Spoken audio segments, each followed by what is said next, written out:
Welcome back, everybody. This is Seed Wars number 18. And if you have been watching the lecture series, then you recognize that, first of all, we're talking about very controversial subject matter. It's very confusing as well. We've been looking at the Proto-Evangelium in the Bible, Genesis 3:15. The very first pronouncement after the fall of Adam and Eve and the serpent. And we're told that there's two seed lines, a seed of a woman and a seed of a serpent. Now, the vast majority of biblical scholars and teachers struggle with a literal interpretation with this verse. And therefore, they come up with all kinds of different spiritual applications. And what I've tried to do is to see if there's any authenticity and credibility by looking at it through a literal lens. And I realize that the reason why people do not take it literal is because it's outside of their worldview. We see this in other places in the Bible too. In Revelation 9, it talks about the fifth angel sounding, and a star falls from heaven to earth, and to him was given the key to the bottomless pit. Now, this bottomless pit is in a different dimension. And it's literally hell itself, full of every kind of evil, wicked, demonic manifestation that you could ever think of. And when this bottomless pit is opened, these locust scorpion creatures come out. And they're described to us in verse 7. That on their heads were like crowns, their faces were like men, they had hair like a woman's hair, the teeth of a lion, and the breastplate of iron, and wings that sounded like many chariots going into battle. And on their tails they had large stingers, and they stung men and would hurt them for 5 months, but it didn't kill them. And then it describes the king of these locust creatures called Abaddon or Apollyon, the fallen angel who later in that chapter ascends out of the bottomless pit. Now, this is clearly a spiritual phenomenon. And I've seen and read and listened to many different commentaries and teachings on that event. Almost 100% of the teachings are metaphorical, that those scorpions represent helicopters, and the locust horde is the United Nations invading North America.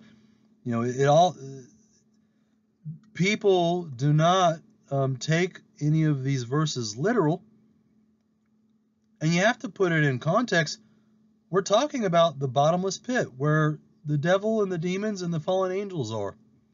And so when the bottomless pit is opened up, these wicked entities come out of it, and they sting men with their scorpion tails. I take the literal interpretation of those verses. And because that's not outside of my worldview. And so I think the reason I bring this up is I draw the same parallel with Genesis 3:15. When the Bible tells me that a serpent, a dragon, went into the garden, and then just a couple verses later, that serpent's going to have a seed line, the seed of a serpent, I take that as a literal interpretation, that the serpent's going to have a literal seed line. Now, if that's true, you could say, well, you know what, you're crazy, and that's ridiculous. Okay, that's an opinion.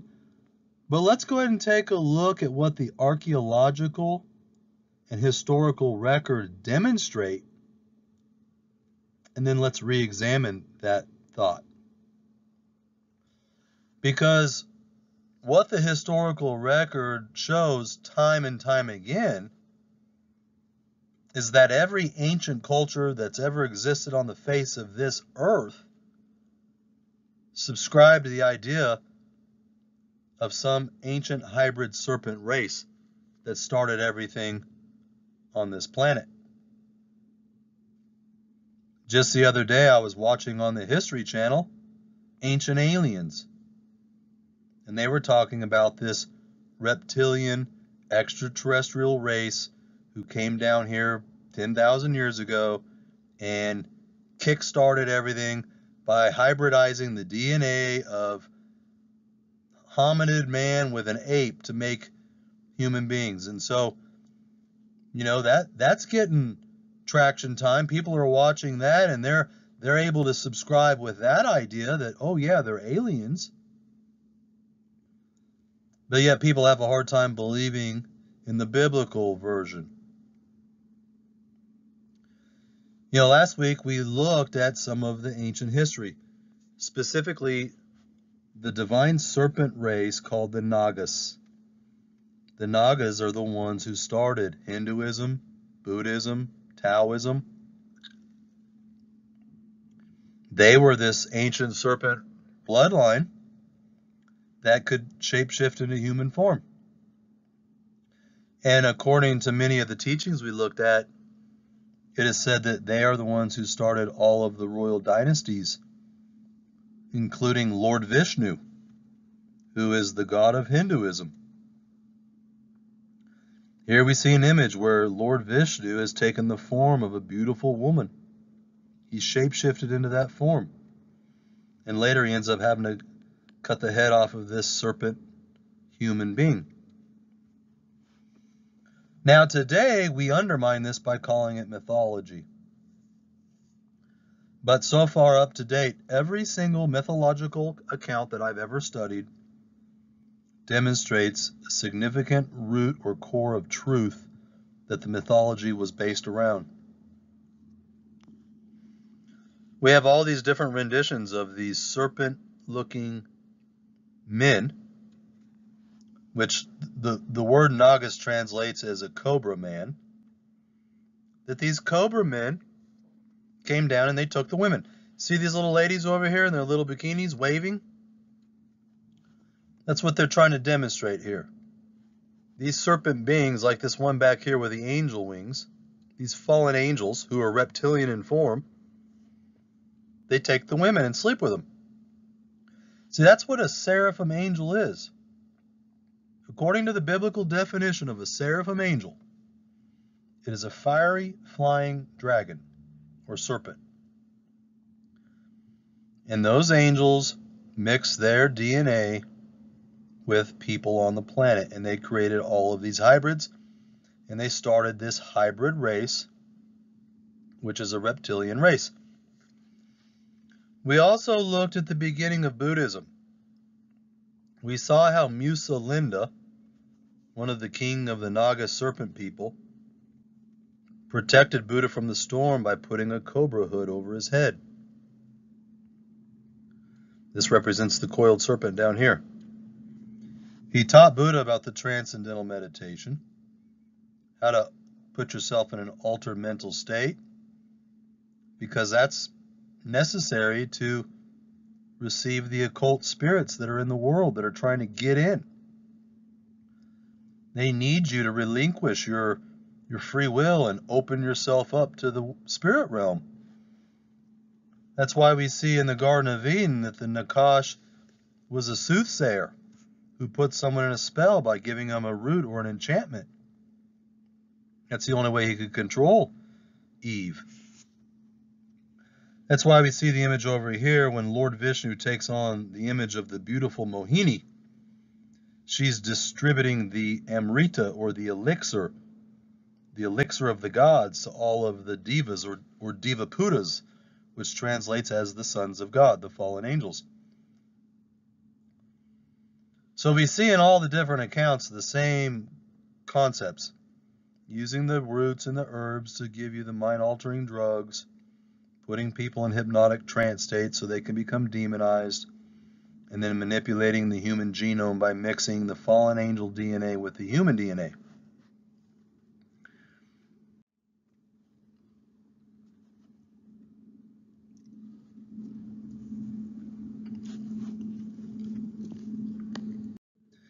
And to continue with this review, it didn't stop with the ancient Nagas.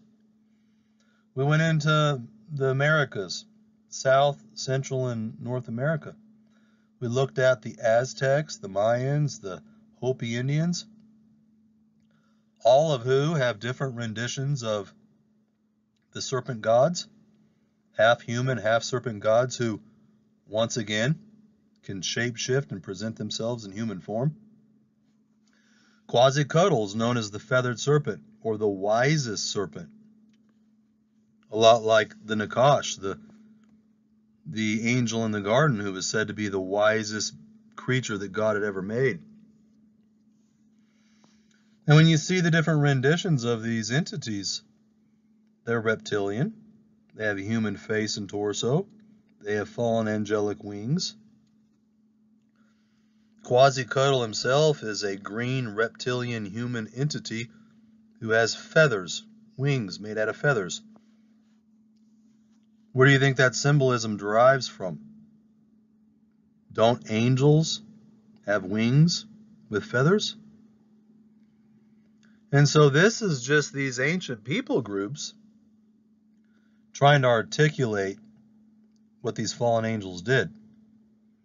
And they do so through all of their ancient writings, all of their ancient legends and folklore. And what we're beginning to see is that it's all based in some level of truth.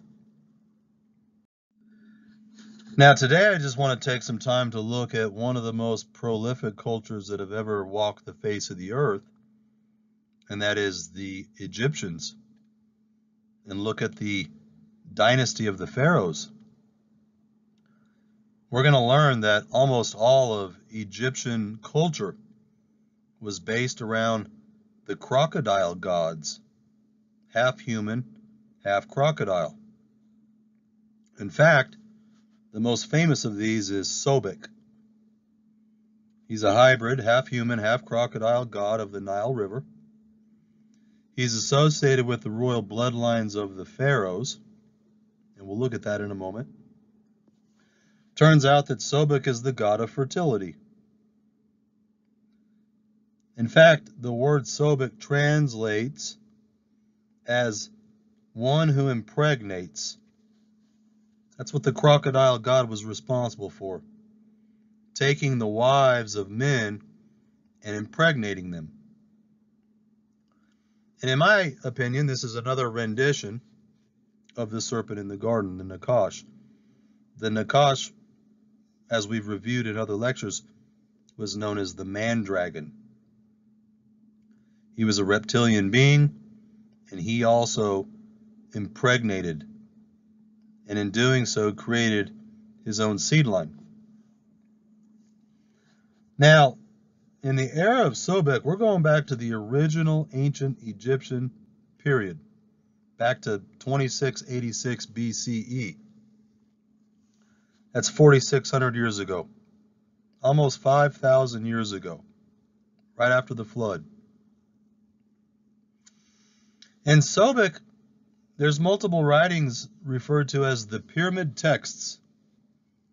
These are basically the ancient hieroglyphs that we've all heard of.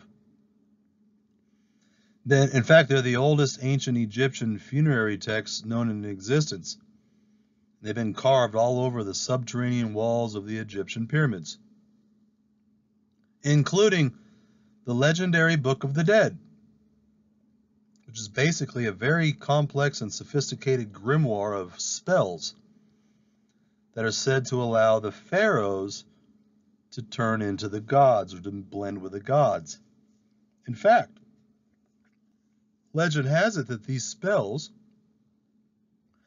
could turn the pharaoh into the living incarnation of the crocodile god. You see that? it wasn't just a spiritual concept where the Pharaoh is going to commune with the gods. No, according to Egyptian teachings, the Pharaoh would shapeshift into Sobek, the crocodile god, who looks like this over here on the right. This is obviously a hybrid being with human qualities, green skin, and a crocodile snout. Now, last week, we were looking at the Indians, and they called them the Nagas, the Cobra men. Others have referred to them as the Mandragons. This week, they're the crocodile gods. So we see different renditions of reptilian hybrid beings, depending on where on the planet we're studying. But ultimately, it's all very, very similar. Here's one of the writings in the pyramid text regarding the god Sobek. Sobek is green of plumage, with an alert face and a raised forehead, the splashing one who came from the thigh and the tail of the great goddess in the sunlight. Turns out that Sobek worshipped the sun. They were sun worshippers back then. Uranus has appeared as Sobek, and Uranus is the lord of semen, who takes women from their husbands to the place where Uranus likes according to his heart's fancy. So what we see demonstrated in the writings of these crocodile gods is that they're the lord of semen. That's why Sobek's name means to impregnate. They take the women from their husbands. That sounds a lot like the biblical rendition, Genesis 6, where the sons of God took the daughters of men. They took them as wives, to have sex with them and to create a hybrid race with them. To this day, we have ancient shrines that show the image of Pharaoh next to Sobek. This represents the direct connection between these crocodile godmen and the royal bloodlines of the Pharaohs that were looking at the more human form, and then from here he's able to shapeshift in and out of reptilian form. This is sort of a likeness of how they describe Sobek. He was a king. He wore jewels, very similar to the Nagas. If you recall from last lecture, the Nagas, ancient serpent race, always wore jewelry and precious gold. That's also consistent with the book of Enoch, where it says that the fallen angels taught mankind how to use different metallurgy, gold, jewelry, etc. There is plenty of archaeological evidence to confirm with 100% certainty that this is what the Egyptians believed in. Now, they believed in it so much that they built entire cities around this concept. They built entire huge megalithic structures around it. They devoted their entire life and their way of life and their culture to this idea. And so I think it's an idea that we need to take seriously, because why on earth would they spend so much time and energy devoting to this concept if it was just all fabricated? So we have a statue of Sobek here, found at Amenhotep's mortuary temple in the Great Pyramid. We see down here in this temple, Sobek is demonstrated as a king by wearing this big thing that he wears on his head. And also he has a royal scepter and a royal kilt, which the kings wore. So, we've talked about the royal bloodlines of the Illuminati, especially the European bloodlines, and how these royal bloodlines go all the way back from the beginning of time. Once again, here is another witness towards that. Sobek, the crocodile god, is part of a royal kingship that connects directly to the Pharaohs. Now, what's interesting is over time, the symbolism changes. When you get into the newer Egyptian period, the kingdom, a couple thousand years ago, Sobek, who's originally a crocodile, starts to merge more into the falcon-headed god Horus and Ra. In fact, his name was known as Sobek Ra. But eventually the Sobek got dropped and he just became the sun god Ra and Horus. And so what we see is the original symbolism was reptilian. But later the symbolism turns to birds, the falcon-headed Horus. And I find that interesting because we demonstrated several lectures ago that that's what happened in all the other cultures as well. The mythological dragons, like the phoenix and the griffin, later became mythological birds like eagles and falcons. And so, was this an attempt to cover and hide and shroud the original reptilian features of these gods? That they later fused them with the bird imagery? Possibly. See, Sobek was so prominently worshipped in his time that he actually had a city dedicated to him called Crocodile, which translates as the Crocodile City. Here we can see it on the map down here. Crocodile. And it had many extensive building programs designed to honor the god Sobek. In the city, you had temple priests who functioned as the prophets of the crocodiles. All of society was built around these crocodile godmen, including many cult centers, where crocodiles were being worshipped and preserved as mummies along with their eggs. And we have many archaeological evidence that crocodiles were mummified along with the pharaohs. Why on earth would they do that? And the answer is because the pharaohs have this fallen angel, reptilian, seraphim seed line. They're part of the seed of the serpent that the Bible describes back in Genesis. And it wouldn't be complete if we didn't see some kind of symbolism today. Turns out in Las Vegas, you have the Crocodipolis slot machines that you can go and play. And here's the imagery on the front. It shows a picture of Sobek and the eye of Horus, which is the pineal gland on his forehead. Now today we have all of these testimonies of people like Arizona Wilder that I left connected to a lecture several lectures ago, where she and others claim that they have been to satanic ritual events with the wealthy elite, that some of them shapeshift out of human form into reptilian form in order to cannibalize their victims and drink their blood. Now put that in context with what I'm about to share with you. According to the Egyptian writings, the pharaohs were said to be the physical representation of the crocodile gods. All of their symbolism reflects this. For example, they wore something called a uraeus. That's this big shroud that goes over their head. And it turns out that that is a stylized upright form of an Egyptian cobra, which had three symbol representations. It represented the power of the pharaoh. It represented the royal bloodline of the pharaoh. And it represented the divinity of the pharaoh. See, the blood of the pharaoh was different than the blood of the common person back then. That's what separated the pharaohs from the rest of them. And it was said that that blood that made them royalty also made them divinity, meaning a god. And so what was it in the blood that made them divine? And I believe it reflects the fact that they were part of the serpent seed line. That's why all their symbolism is enshrouded with serpent stuff.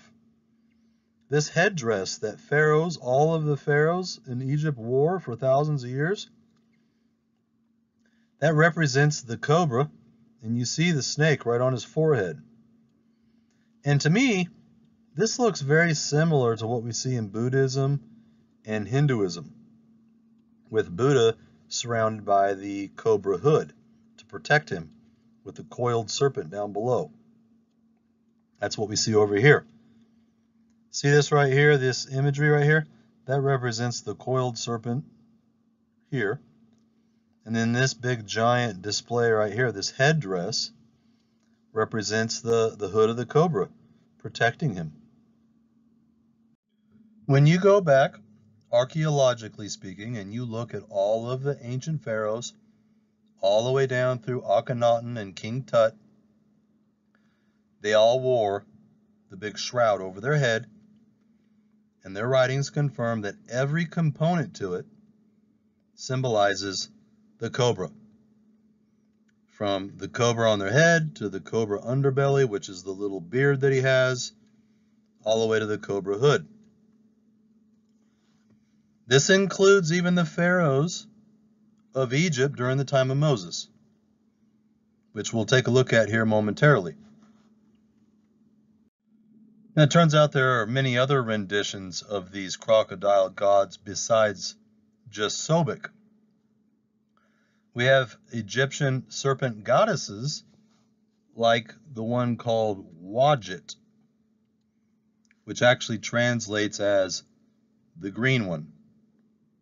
She's one of the oldest goddesses in Egyptology.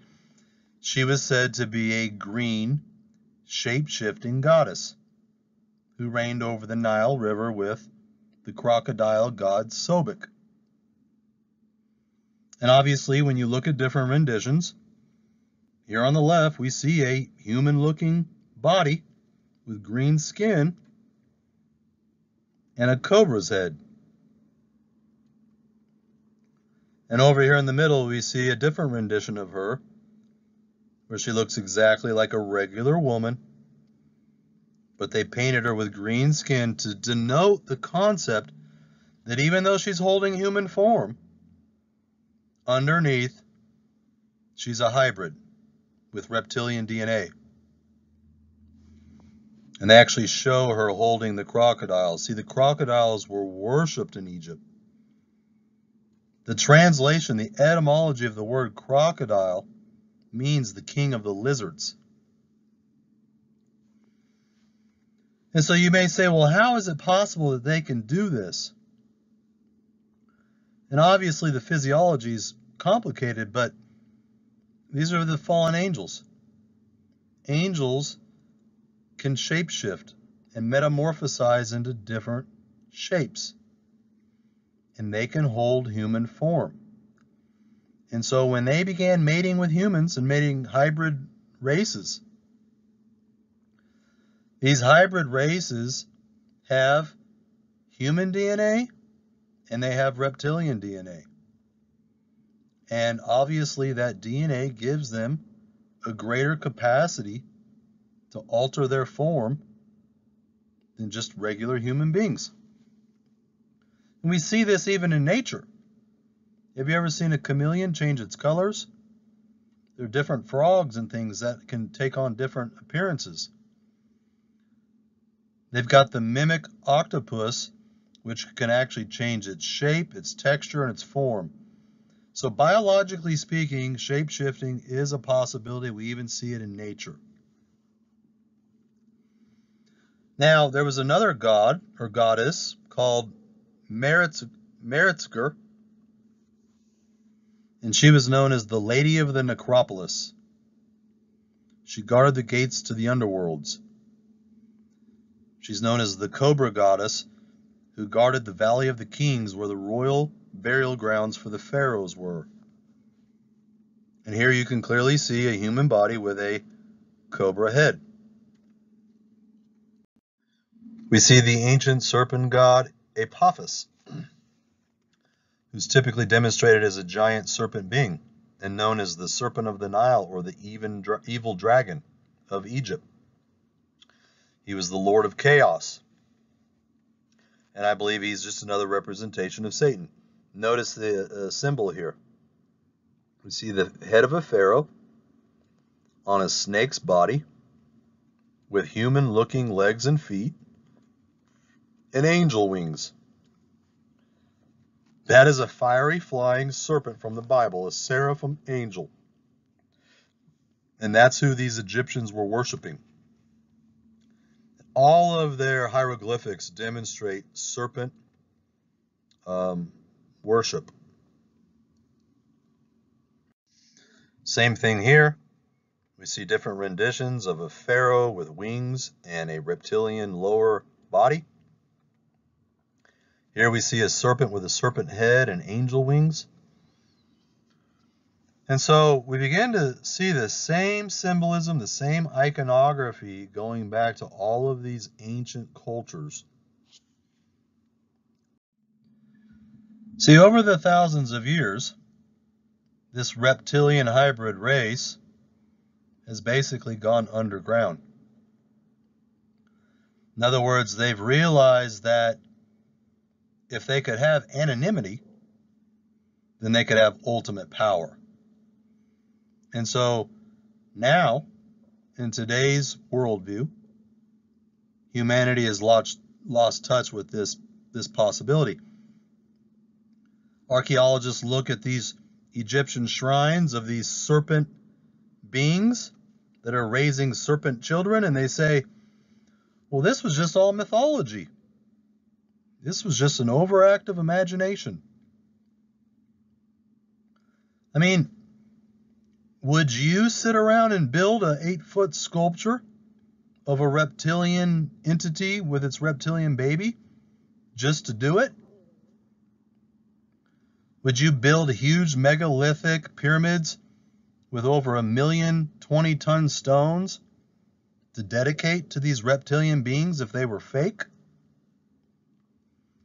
Would you create all of your cities, your culture, and even your royal kings? Would you make them dress like them if all of that was just folklore and legend?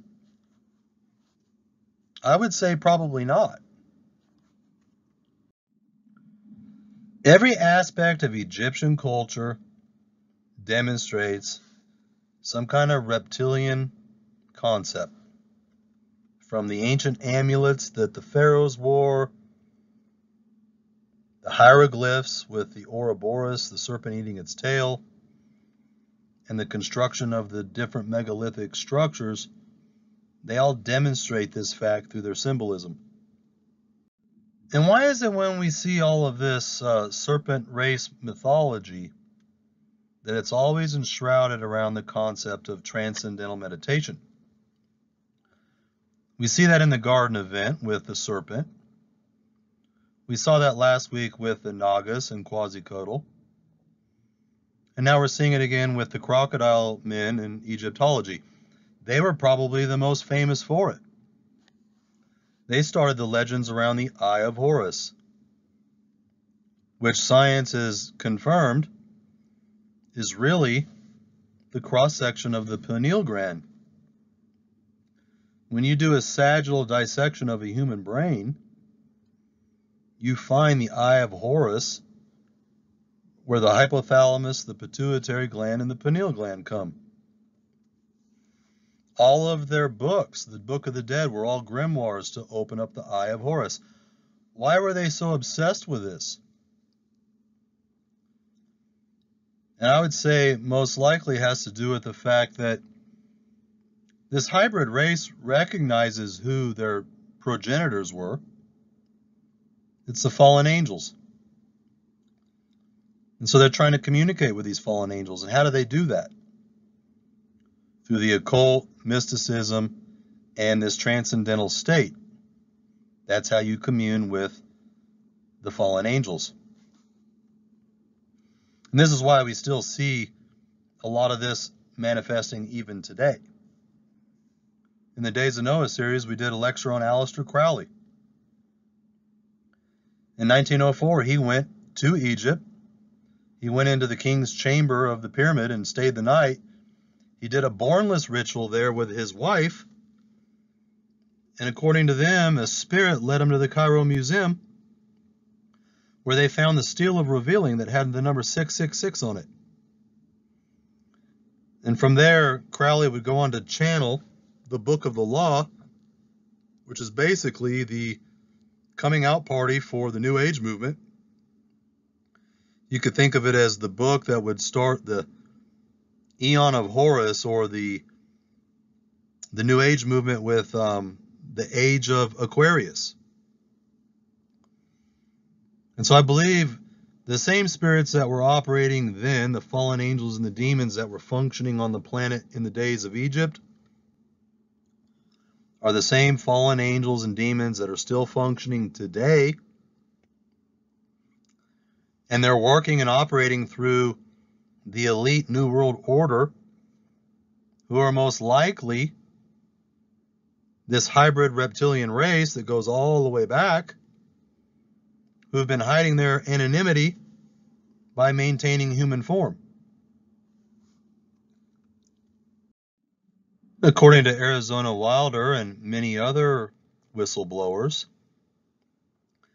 they claim that there is a Luciferian satanic hybrid race of shape-shifting entities at the very top of the pyramid structure, controlling the planet and steering it towards the New World Order, the beast system, with the eventual goal of everybody taking a mark of a beast, which is a genetic contamination, so that they're no longer made in the image of Adam or God. And I wouldn't doubt if that mark of the beast contains fallen angel, Nephilim, reptilian DNA. This would explain why it says in the book of Revelations that if you receive the mark of the beast, that you cannot be redeemed by God. You think Jesus is going to come back to redeem the hybrid reptilian race? Obviously not. Since the very beginning of creation, that fallen angel hybrid race are the ones who've been trying to destroy everything that God made in His image. And so yes, if you're still made in the image of a human being, and you've accepted Christ as your Savior, you're still redeemable. But you take the genetic modification, which God only knows what's really in it, and you're going to become more like these entities than you are human. So let's take a closer look at these pharaohs. Probably the most famous pharaoh that we really understand is King Akhenaten, the father of King Tut. Scientists have demonstrated time and time again that King Akhenaten did not appear to be fully human. He was well known because of the mysterious shape of his head. In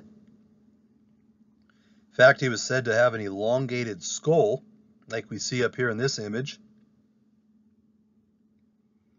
This is one of the reasons why all of the pharaohs are always shown wearing the cobra hood over their head, to hide their elongated skull. He also had a long neck, sunken eyes, thick thighs, long fingers, and backward turned knee joints, as well as a prominent belly and female-like breasts, like we can see in the image here. In fact, when you look at images of Akhenaten, he has very unusual looking eyes, very elliptical looking eyes, very similar to that of a crocodile.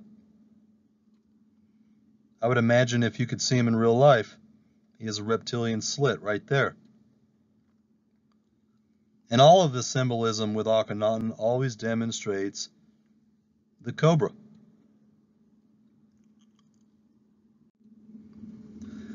And an even scarier thought is the idea that back in the 20th century, they identified the mummies of these pharaohs, Akhenaten and King Tut, and have done genetic testing on them, meaning that the scientists and the government have the DNA of these entities. I'm sure that that DNA will be used with the Mark of the Beast system. And all the imagery of Akhenaten and his wife demonstrate these large, elongated skulls. They also reveal that they were sun worshippers, which we see consistently all throughout paganism. And while we're looking at these depictions of Akhenaten's family, some of you may be familiar with Jonathan Kleck's work. He has a website called thisisitbeforethefire.com. He's easy to find on YouTube. At least 5 years ago, he did a very interesting series on this mural right here, where he demonstrated that there was all kinds of alien symbolism within the mural. And he's got multiple videos where he draws out all of the hidden imagery. And it shows a race of beings that are being created by sexual interaction with humans and hybrids. It's a pretty fascinating lecture series. And that's another corroborating witness of this truth. You know, science has identified many of these big, tall, giant skeletons all throughout the world, including places like Peru. Images like we see here of these elongated skulls, where Dr. Brian Forrester has said that they have mitochondrial DNA that's unknown to any human or primate. But a few fragments he was able to sequence from the sample indicate that if these mutations will hold, that we're dealing with a new human-like creature very distant from the typical Homo sapiens and Neanderthals. He even goes on to say, I'm not sure it will even fit into the known evolutionary tree. And so isn't it interesting that we're finding these giant skeletons with these elongated skulls with DNA that's different than humans, and in many ways they're very representative of the elongated skull of the pharaohs like Akhenaten. So this brings us to the biblical account. You know, we're told in the Bible that there's going to be a seed of the woman and the seed of the serpent. We know that the seed of the woman becomes the nation of Israel. That means that all the other pagan nations in some form or another are the seed of the serpent. And we know that the Egyptians used the Hebrews as slaves. We see this in Exodus 1. Therefore, they did set over them taskmasters. That means a forced slave labor to afflict the Hebrews with their burdens. And they built for Pharaoh treasure cities, Pithom, and Ramses. We even have the word Ramses in the Bible. That translates as the son of the sun god. And we see different relics and images of Ramses here. Your typical classic appearance of a pharaoh. We know that all of this imagery on his head is to cover the elongated skull, and that this all represents the cobra and reptilian symbology of the ancient crocodile and cobra gods of Egypt. And so when you read this account, consider the possibility that at the top of the Egyptian hierarchy were what appeared to be human-looking pharaohs, who were really this reptilian serpent seed Nephilim race masquerading as the pharaohs, as humans. And so maybe that would explain why they were so horrible to the seed of Adam. Verse 13, and the Egyptians made the children of Israel to serve with rigor, and they made their lives bitter with hard bondage, in mortar and brick, and in all matters of service in the field. All their service, wherein they made them serve, was with rigor. So they used the seed of the woman, the seed of Adam and Eve, the human beings. Those were nothing more than a slave race that they used to build all their religious shrines to the fallen angels. Verse 16, and the Pharaoh said to the Hebrew midwives of Egypt, that if the Hebrews had a son, then you shall kill him. But if it be a daughter, then they can live. And Pharaoh charged all of his people, saying, every Hebrew son that is born, ye cast in the Nile River, and every daughter ye shall save alive. Now think about that for a second. These Egyptians looked at these Hebrews as cattle. I mean, you have to really see the value of these Hebrews as animals. If you're going to take every Hebrew son that's born, a baby, and throw it alive into the Nile River. That's what Pharaoh charged them with doing. Notice how he preserves the women. Didn't we read earlier that Sobek, the crocodile god's name is to impregnate, and that he would take the women from their husbands? See, this serpent seed line has no problem with keeping the women so that they can use them as slaves, and so that they can have sex with them and impregnate with them and continue to make more hybridized species. But all of the human boys, they needed to be destroyed. It makes you wonder why exactly that Pharaoh demanded that all of the Hebrew boys be cast into the river. And there's a lot of ways to dispose of these babies. But back then it was said that the Nile River was full of crocodiles. And so that's a representation of the fact that this is a cannibalistic system. And that Pharaoh was just feeding the crocodiles with the sons of the Hebrew race.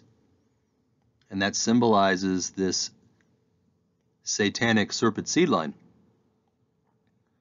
See, these are cold-blooded killers.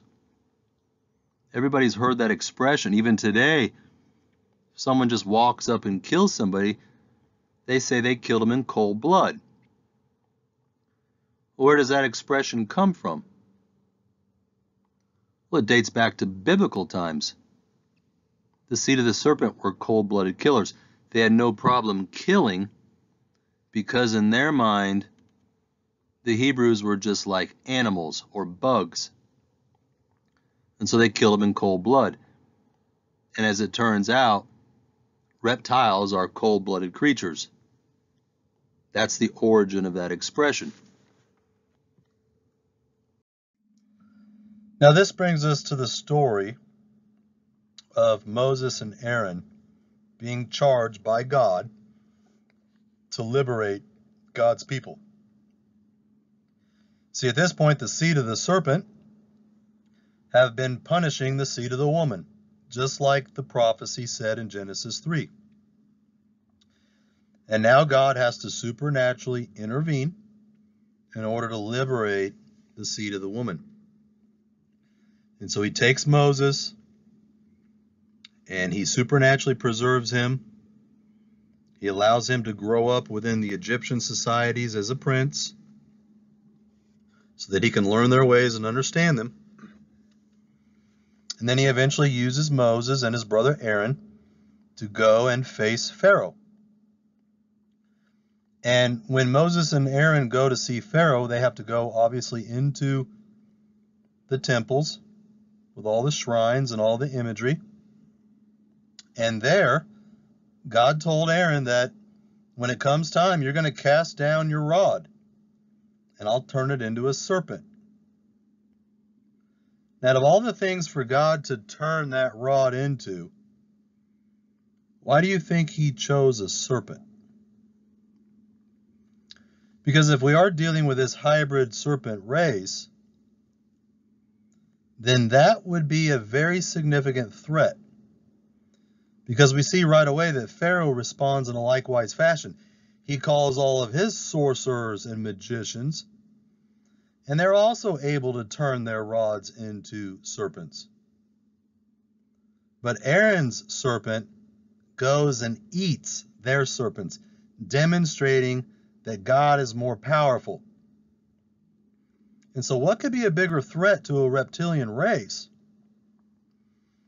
than a Hebrew Adamite coming in and turning his rod into a serpent which can destroy your serpents? I think that God was obviously sending a big message there. Here's another interesting thought to consider. Today, we use the word race in a very improper way. I believe the concept of racism and slavery has become bastardized over the millennia. Because today, the way we use it is people will describe someone from a different continent, like Africa, for example. They'll say that's a different race of people compared to North America. But in reality, that's not true, because they're all part of the human race. They may be a different nationality, they may have a different culture, but they're still human beings. So when you understand the proper context of the serpent seed doctrine, you realize that at the origin of mankind, there truly was the real version of racism. That is, one race enslaving another race. The seed of the serpent enslaving the Adamites, the Hebrews. But you see, these fallen angels in this serpent seed line are very crafty, and so they were able to continue that same ideology into humanity even up to today. So that now you have ignorant people who look at another nationality and say, because they have darker skin than me, I'm going to be racist towards them. What do you think would happen if they were enlightened with the fact that there's a reptilian race existing on the planet who's trying to suppress humanity? All of a sudden, their black or brown brother wouldn't be such a big deal anymore, because they would have the understanding that racism is not the human race trying to enslave other humans because of their skin tone, but the true origins of racism and slavery is a completely different genetic species masquerading as human beings. Now, what's really interesting is when you start looking at what history teaches happened to these pharaohs. They didn't just die out, but rather they transferred their power and their wealth and their control to the next dominant society that came along. For example, in the book Irish Origins of Civilization, chapter 41, they talk about how the Egyptian pharaohs after Akhenaten became the Atenists, and that eventually the Atenists migrated to Europe and ultimately conquered the lands of Britain in 600 BC. And from there, they turned into the European bloodlines that were controlling that continent during that time. There's actually some interesting genetic studies that have come out in the last 10 years, like this one that was documented in The Independent. Ancient Egyptians more closely related to Europeans than most Egyptian scientists claim. Here's an interesting article in Routers that was aired on the Discovery Channel, where scientists at the Zurich DNA Genealogical Center reconstructed the DNA of the 9-year-old pharaoh Tutankhamun, son of Akhenaten, and the results showed that King Tut belonged to a genetic profile group known as the haplogroup R1b1a2, which is a genetic group in Europe.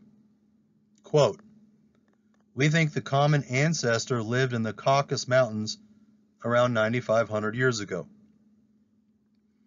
They later claimed that the genetic testing revealed that up to 70% of British men had the same DNA as King Tut. Here was an article. The DNA of the Pharaohs and the Europeans trace an Israelite ancestry. This article linked evidence showing that the DNA of the ancient pharaohs was connected to the Europeans, specifically through the Scythian and Parthian Israelites who migrated out of the Caucasus Mountains. In fact, DNA studies show that the pharaohs were racially connected to modern Western Europeans or Caucasians. And that's interesting because we do have a biblical account. We know that the seed of the woman was told not to mix with the seed of the serpent. And we know that King Solomon started off as a good king until he married the daughter of Pharaoh, documented in 1 Kings 3. And then shortly after that, he had 300 concubines. He began to put up altars to Baal and Moloch. He instituted child sacrifice in the nation of Israel, and he brought the utter destruction upon God's people. And so one of the theories is that the children of Solomon and the daughter of Pharaoh became one of these lost tribes that migrated to Europe. And genetic studies have showed that King Tut's DNA is a 99.6% match with Western European Y chromosomes. That's the male chromosome. And I've said in previous lectures that it's the Y chromosome where the contaminated DNA comes from. That's why Jesus could not have a human father, because the fallen DNA is passed through the male's chromosome. Over here is an interesting article about the origin of Scotland. Going all the way back to the 1400s, a Scottish chronicler, Walter Bower, sought to trace the history of the Scottish people. Later in the article, he reveals that the descendants of the ancient Egyptians could trace their ancestry to the daughter of an Egyptian pharaoh by the name of Shkoda. And so it appears that there's a fair amount of evidence to suggest that these pharaohs continued on. In fact, many historians claim that the pharaohs eventually became the Merovingian dynasty. That's the dynasty that would become all of the European royal bloodlines. Historians claim that the Merovingians come from Sicambri, which originally came from the Scythian and Cimmerian tribes around the Danube River. And later they changed their name to the Franks, which would become the nation of France. These would be all of the royal bloodlines of France. And according to the Merovingian legends, they were descendants of a sea beast called a quinotaur. In fact, the oldest writing, written all the way back in the 7th century, called the Chronicles of Fredegar, says this, quote, "It is said that while Claudio was staying at the seaside with his wife one summer, his wife went into the sea at midday to bathe, and a beast of Neptune, the god of the sea, known as a quinotaur, found her, and in this event she was made pregnant by the beast, and she gave birth to her son Meravi, who would become the first king of France and start the royal bloodlines of the Merovingians, known as the long-haired kings, who later would become the Carolingian royal dynasty, including the crowning of Charlemagne and the beginning of the Holy Roman Emperors. These are the ones that have all of the dragons, all of the phoenixes, all over their coat of arms, and all over their royal crests. And so when you look at the legendary mythology of the origin of the Merovingians, supposedly this human hybrid sea dragon looking beast took the daughters of Claudio and created a hybrid strain, which is where Meravi and the Merovingians come from. And that's not all. History also reveals that the pharaohs moved into Rome. In fact, the Caesars were originally called the Roman pharaohs.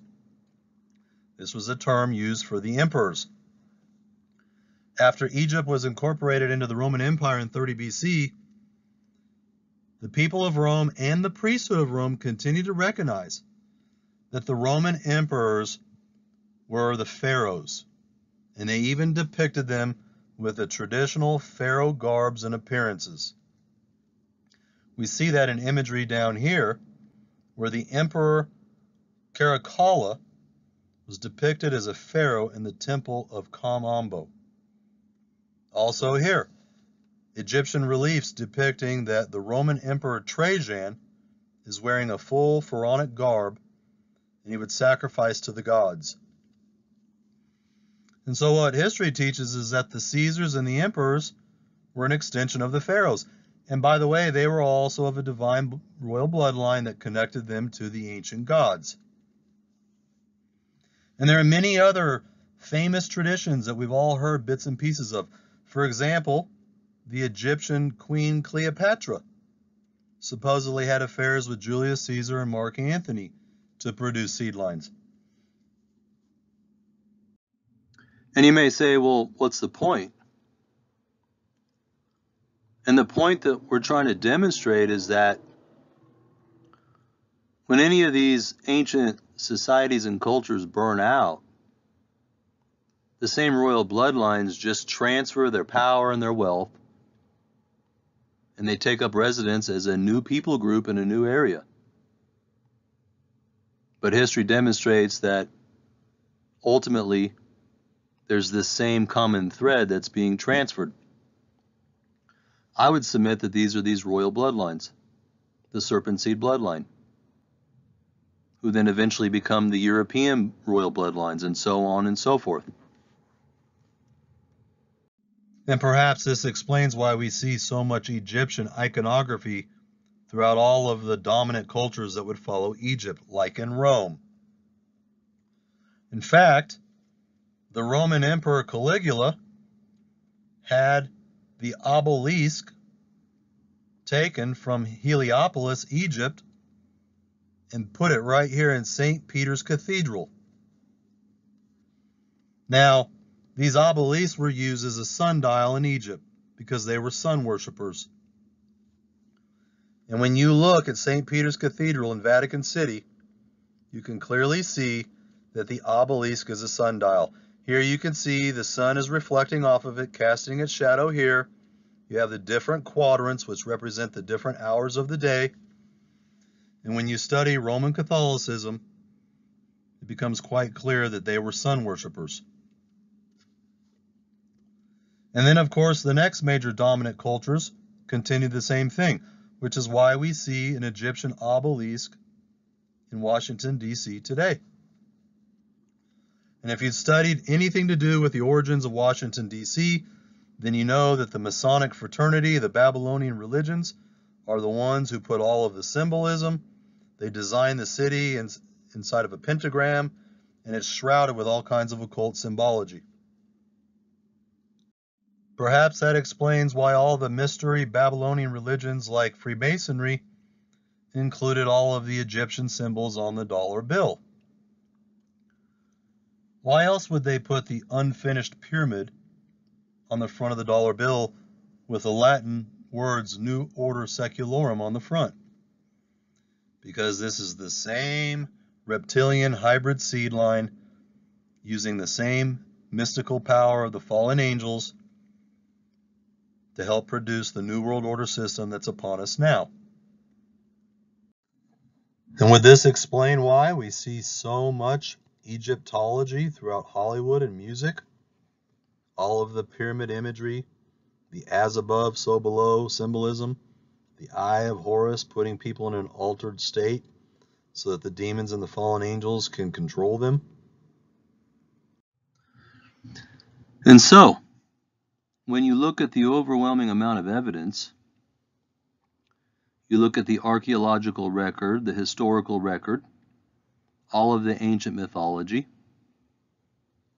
and you merge that with the biblical text, which clearly starts out with the idea of a fallen angel who is a serpent being who enters the garden, and shortly after that we see the downfall of mankind and the beginning of two seed lines, including a seed of a serpent,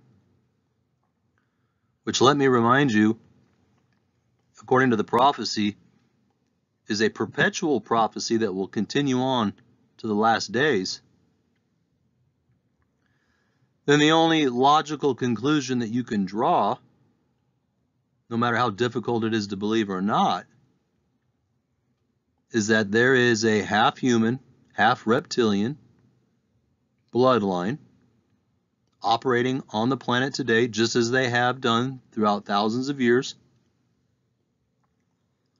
They're using secrecy and anonymity in order to fool the masses by being in control of the history books, being in control of everything that we've been taught for thousands of years.